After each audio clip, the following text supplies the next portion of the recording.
Today's Wednesday, March 1st, 2017, and you're tuned into the Elevator Radio Show. The Elevator Radio Show is a proud supporter of the Elevator Escalator Safety Foundation. To find out how you can make a difference, visit their website today, www.eesf.org.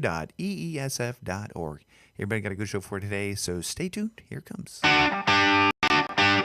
You're tuned in to the Elevator Radio Show, a weekly program dedicated to covering news and information on elevators, escalators, and moving walkways. Produced in the wee hours of the morning, a new show is uploaded every Wednesday, sometimes even before you get out of bed. Listen to some of the comments sent in from our audience. Rob from New York writes, Tom, are you f***ing insane? You actually get up at 2 a.m. each Wednesday to put this show out? Man, you must love elevators. Tim from Illinois writes, I'm not sure why I listened, but ever since I tuned into the first show back in 2007, I've been addicted. Matt in Texas writes, I like your safety messages, Tom. It's important to remember them each and every day. And he also adds, when am I going to win the monthly prize pack giveaway? Ron from California sent this in.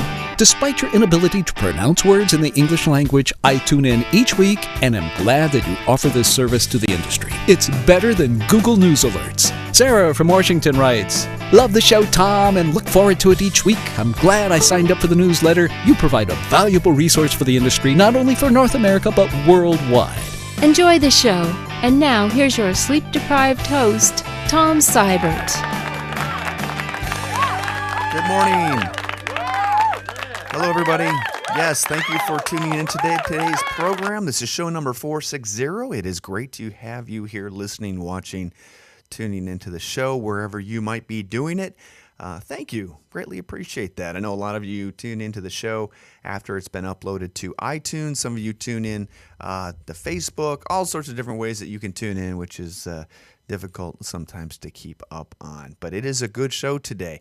And unfortunately, we got kind of a late start, not due to anything that I had done or slept later. I just, one of those deals where it feels good to be up early and then try to get kind of a jump on what I may not have gotten done the day before. So I kind of cruised through some work and then did the show notes and prep and stuff like that. So, but we do have a good show for you today, but just kind of got a little backed up in what I was trying to do. So anyway, got a good show for you today. We'll get right into the show notes up next. Let this week's news stories give you a lift on what's happening in the vertical transportation arena. Each news segment is organically dug and fresh with news stories of the week. Got lift? If not, stay tuned. Alrighty, so this week's show is, we're getting right into the meat of it because we have about 20 minutes to get everything done. So I apologize if I cruise through everything really quickly. Hey, I want to let everybody know, and I want to thank everybody for supporting the Elevator Safety Summit that is going to be held in May. Just a reminder, if you are like me and are somewhat oblivious to what goes on behind the scenes and what's required to make these kind of events happen, it's a lot of work goes into them, and it's one of those things where you have no idea until you realize that you have to make certain numbers by certain dates. And I'm really bad. I'm one of those people that wait till the last minute to do most everything, and not on purpose. It just somehow happens that way. And those of you out there that have supported the Elevator Safety Summit and plan on attending, have already sent their registration in, or say you're going to go but you haven't, get your registration in today or as soon as you can. Also, make sure you get your room reservation in. That is probably more important because space is filling up. And if you have ever experienced what it's like to sign up for an event late and then realize that there are no more hotel rooms or there's not enough space, exhibit space, it is a terrible feeling. And at the end of the day, the only person you have to blame is yourself. So don't wait till the last minute. Don't be me. I am going to book my hotel room. I've already registered for the event, but I haven't booked my hotel room. I'm going to book it today, and I encourage you to do that as well. So go over to the link there. I have two links that should magically teleport you to where you need to go. The Elevator Safety Summit, booking a room at the Sheraton Grand Phoenix is right there. Use that link. Very important to do that. and do it as soon as you can. Okay, do it as soon as you can because the room block is filling up, but we want to make sure that we want to make sure the event hits the numbers it needs to hit in a timely manner so that there's no penalties, and that's something that you have no idea that rooms that don't fill up by certain dates end up having to kind of get paid for regardless, and that goes for any event you've attended. So whether it's a EESF AGM, make sure you get your stuff in for that. Also register, and that registration link is also in the body of the show notes as well. So really important. Do that. Don't put it off. Do it as soon as you can. And when you're talking about an event that's not trying to make revenue or money and is doing it in the common interest of safety, just do your part. And register for hotel rooms, as soon as you possibly can. Okay, next news article I have tagged in here. A person in a neighborhood made a difference to those that they lived around when family members, after such a tragic accident and fatality, and the one I'm referring to is neighbors and family members of Bob Allen Myers, or Robert Bob Allen Myers, who passed away after falling down an elevator shaft and working on it. It's wonderful to see neighbors setting up a food train that basically drop food and meals off to the family during this extremely difficult time, and just really nice. This really shows what a man Bob was, and obviously he will be missed. And again, this all ties in with the Elevator Safety Summit, making sure that each one of us goes home each and every day to our family members. It's just really nice to see community reaching out like that. I live in a community that's like that, and I got to tell you, when Tiffany was not had surgery, we had so many families dropping off meals, and it was so sweet and so nice. And honestly, people that dropped stuff off, I just gave them a hug. I mean, it was just like you don't realize how much of a difference and how much what kind of impact it makes when you realize people just go out of their way. And we're one of those families that gives back, and we just don't think about how much those kinds of wonderful gestures make to a person. So anyway, yeah, obviously our thoughts, our prayers are with their family and their grandkids and children, and we truly hope that that they're doing okay during this extremely difficult time. So and again, Elevator Safety Summit is there to try to prevent these kind of accidents, or at least allow us all to think twice about stuff we're doing as we work around equipment that is in our industry. So or any situation like that, it's not worth it, and it can all change in such a quick instant. Next news article, KTVU.com, Fax 2 has one of these articles that drive me absolutely crazy. San Francisco, and this is, it leads saying, outdated elevator inspections permits may pose problems to investigative reporting fines. And really, it kind of contradicts itself all over the place. It seems as if there's a bigger issue with just having the inspection permits or the permits printed. And, when you read the article, I don't think the general, writing public is going to understand or kind of relate that, out of the, the numbers that are here. Okay, so let me just go into some of the numbers here and see whether or not it seems very feasible that the number of these devices can be inspected in a timely manner. Let's see here. How many elevators are in the state of California? Let's see. It was in here, and I don't want to misquote what the article says or make an assumption. Okay, that's the inspections. Okay, here we go. State is responsible for inspecting and permitting more than 150,000 elevators across California, but 2 investigates has discovered that more than 10,000 of them have outstanding issues, possibly affecting millions of riders.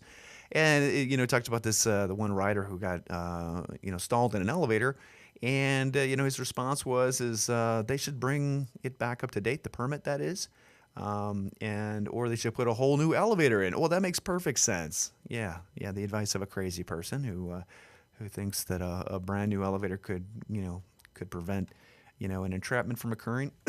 Just as a reminder, the safest place for you to be in an elevator when it stops and the doors don't open is inside. Don't try to get out. But anyway, reality is that with that number, the inspection team in California have, let's see here, I think it was 70 inspectors. So do the math. Do the math on that. How many elevators or devices, conveyance devices, need to be inspected in a day in order to, and to comply, So these kind of investigative reports have got to change. They have to include the number of, hey, why don't we add a little more funding? More inspectors to the to the team in order to do more inspections. And I think California Department of Industrial Relation, or I'm sorry, Cal OSHA Nathan Schmidt, who is the Assistant Chief Counsel for Cal OSHA, confirmed the buildings listed on the database were not complying with the law, but he did not seem to indicate there would necessarily be any major public concern. Reality is elevators definitely need to be inspected. Money needs to be allocated to inspect them. And something has to change because where's that number here? I just had it here. Okay, so 150,000 elevators. Man, you can't find stuff when you want to find it, right? This was one of the first articles that I... outstanding data. Just scrolling down. Yeah, I'm not finding it. Man, I hate to keep you hanging here, but... okay, here we go. Yeah, there are 70 inspectors across California to inspect 150,000 elevators and escalators and moving walkways and dumbwaiters. 8 of them are assigned to San Francisco. It says it needs more to be faster, obviously. But yeah, how about investigative reporting? You take a little bit of time to go through the day in life of an inspector and what exactly they have to do and how long some of that work takes. Please. So anyway, they do note that San Francisco Fire Department performed 836 elevator rescues last year alone. That's up 50%. What kills me is there's a statement made here, which I assume is regarding the elevator inspectors saying it takes them forever to get here. Oh, gosh. Fox 2, shame on you. Obviously there's an issue, but try to get it, try to find, the actual root of the issue, or go a little deeper, why don't you? Or spend the life in inspector's shoes. How about that? Okay, CNN has an article which tries, again, I was thinking about this last night. I don't know why. You know why? Because I was watching a show regarding the Dubai and how much money is there, and oh my gosh.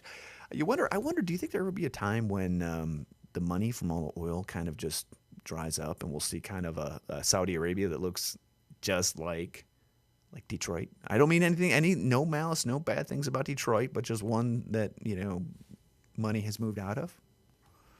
I wonder. But in this case, the Saudi king, yeah, I guess when you have more money than you know what to do with, travels with 1,500 people, 2 elevators, 50 tons of luggage. Here's how the Saudi king travels. Now, granted, his, that 500 tons of luggage includes a couple of elevators that are really not really elevators, but cars, all sorts of stuff. But still, it just seems, man, that's a lot of money. Can you imagine being like that? I'd like to be the guy that has more money that I know what to do with, and then just lives in a tiny house on a big plot of land with my solar power, electrified tiny house on a trailer or whatever, and just live there like that. And then donate it all or give it back to causes that I think will make a difference, right? That'd be neat. Yeah, crazy. Okay, next news article, lawsuit filed just recently, actually, regarding a 3-year-old girl who lost her foot after it was caught in a escalator. And details on this, obviously they're horrific. It's a 3-year-old girl. Her coat actually got caught in the escalator, which, makes you wonder, how did her coat get that far down into the escalator step? Perhaps it was a freak accident. I don't know. But it was tragic nonetheless. Lawsuit has been filed, and those that have money have been sued. So, again, you just wish, I give the news video piece a little bit of credit because they actually show the, the yellow tag on the escalator handrail, not the handrail, but the side that says, has the safety information. But man, we just have to do as best of as good of a job as we can, trying to educate as many people as we can. It is not common sense how to ride an elevator and escalator safely, and there are, it's not common sense. And the assumption that the world is a safe place should really not be. It should not be, be the norm. And we should all feel safe. And the equipment is safe, but at the end of the day, you still gotta drive your car properly. You gotta drive it safely. You can't text and drive, and it just kind of ties in with all that stuff. So watch your kids. Boy loses toe on escalator. This actually happened in. It's being reported by DailyMail.co.uk. It was in Dubai. They are referencing it was a soft-sole shoe. If you take a look at the photo, Now he's smiling. It sounds extremely painful. His shoe is jammed in the side of an escalator, and I don't know if this is actually the same image from the incident, but I don't know. They've got a manufacturer cited in this thing, and man, I don't. Crocs is an international company, and obviously has taken steps to in the past to try to. Man, they got so many terrible photos on here. Again, if you don't put your foot in the yellow area or on the side or drag it, the chance of it getting pulled into the side doesn't exist. Okay. I don't know how many times I can say it.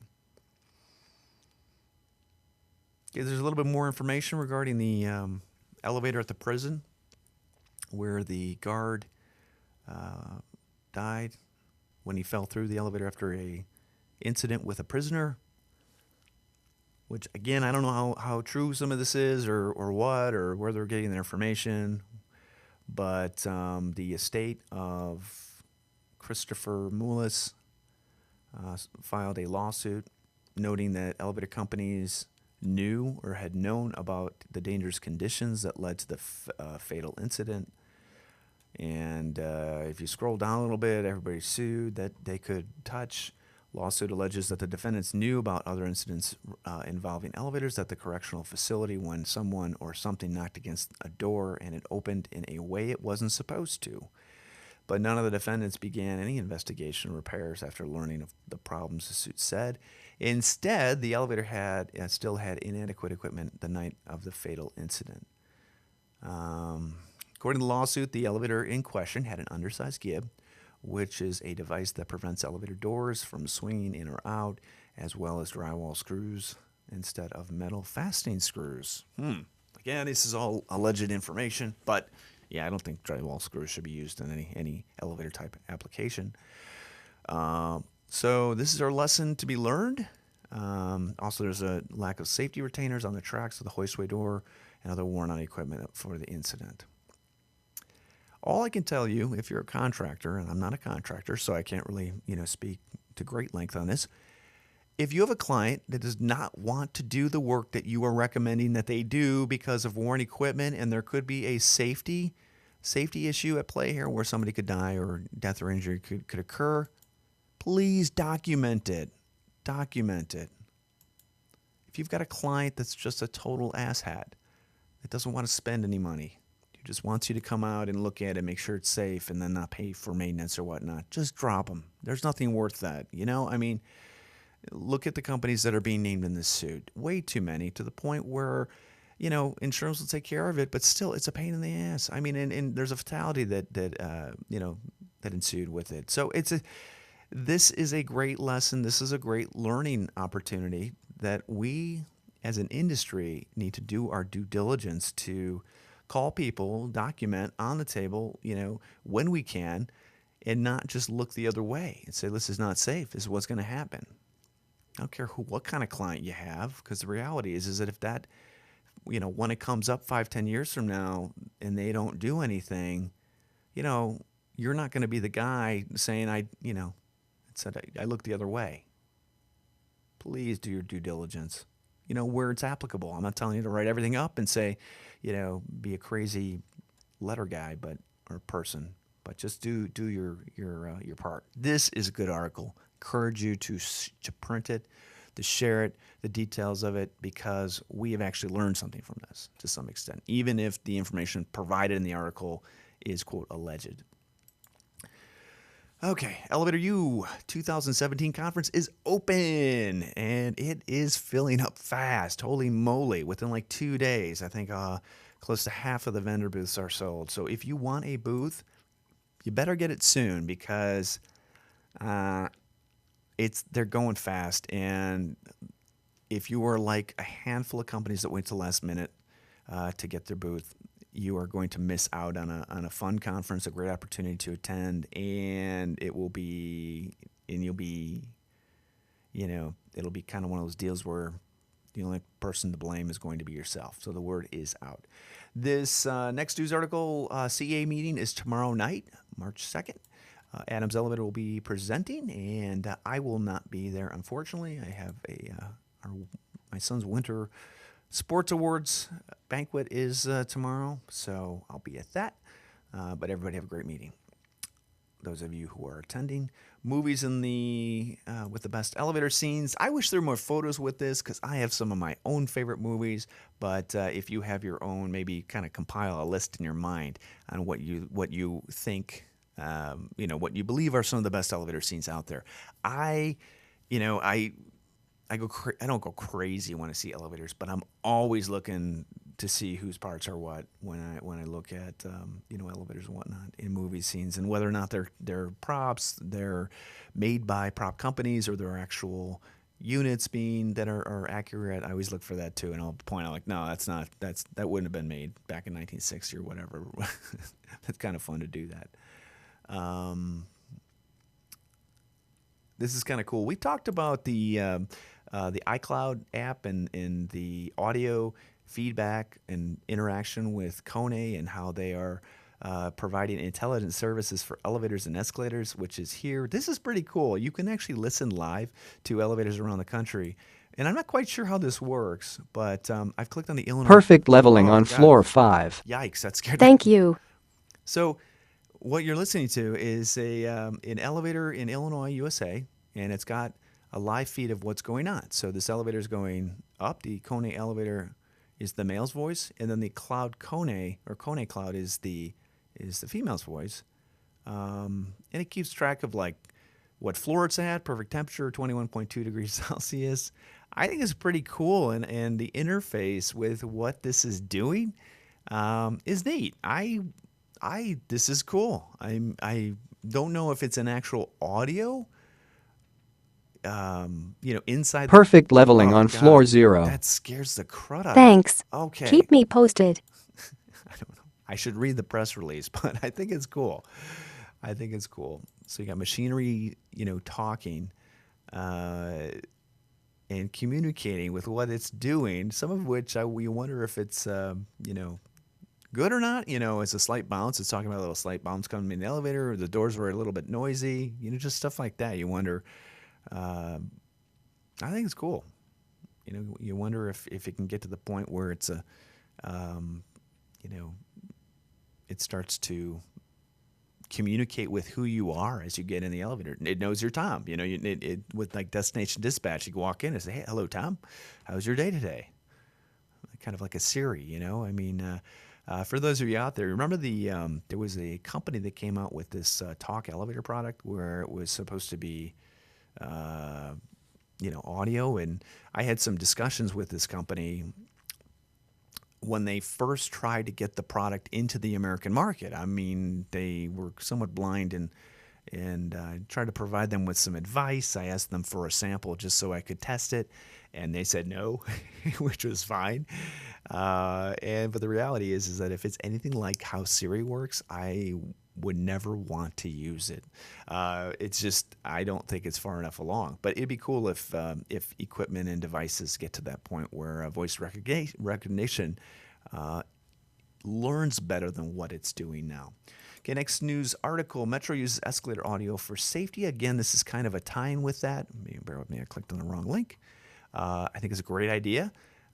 Maybe some of you out there might consider this kind of audio notification a code violation. I'm not quite sure. But at the end of the day, I think any steps we can take to ensure that the general riding public is safe is a win-win situation. I would love to see the day that this type of equipment doesn't require the elevator industry to install it. It'd be nice if an owner could put it in, or it didn't require a lot of money to upkeep or to update, et cetera, et cetera. So I think it's pretty cool. Maybe at some point it might even be similar to like the Muzak system, which gets piped in and streamed so that it's continuously updated to some extent, but still kind of neat. Hopefully this helps out in minimizing escalator accidents. And this is happening in WMATA in Washington. Next news article, broken elevators not a problem. Plan ahead or take the stairs instead.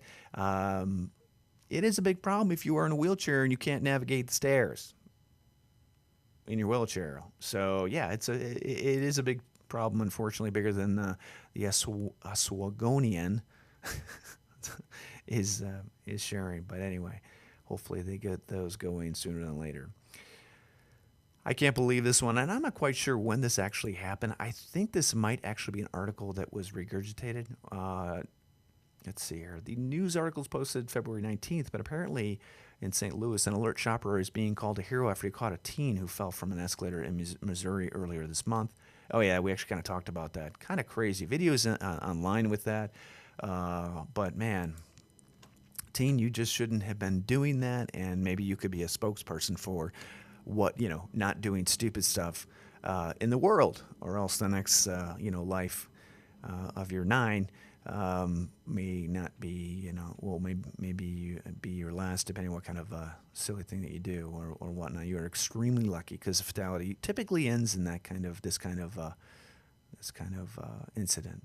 Okay, the International Association of Elevator Consultants Conference registration has been open for a while, but I was looking at my calendar and wanted to just promote that. It's going to be in New Orleans, the Doubletree Hotel, which looks like a phenomenal location. It's going to be April 25th through the 28th, and that is fast approaching. For some reason, it always kind of scoots under my radar at my own fault. Next news article, Elevator U Conference registration, already kind of talked about that. Didn't mean to link that up twice.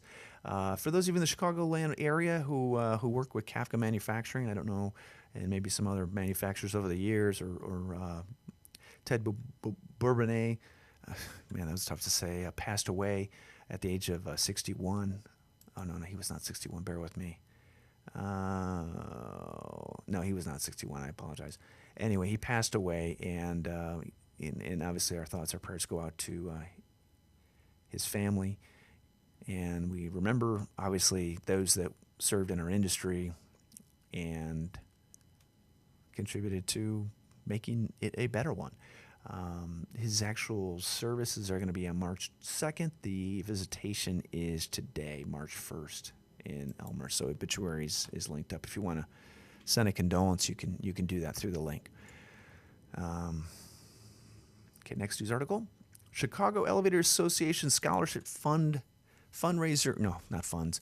The Scholarship Fund applications are due March 15th. So just as a reminder, if you are a member of the CEA, a good member in standing, if you have a family member, not a family member, like employee, somebody who's tied to your entity, you can apply for this application. It's $500.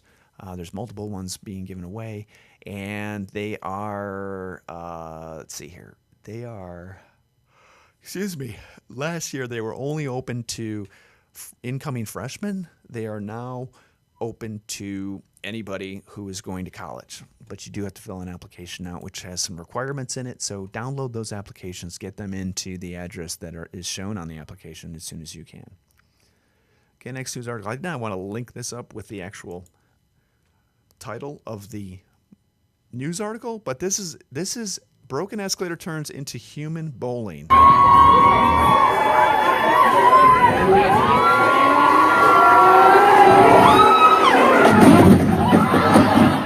Okay, for those of you listening to the podcast, I'm assuming these are drunk people, and it's not really an escalator. It's kind of a, I don't think it's an escalator. It looks as if it's kind of it's an escalator, but it doesn't have stairs on it. It's kind of like a moving walkway.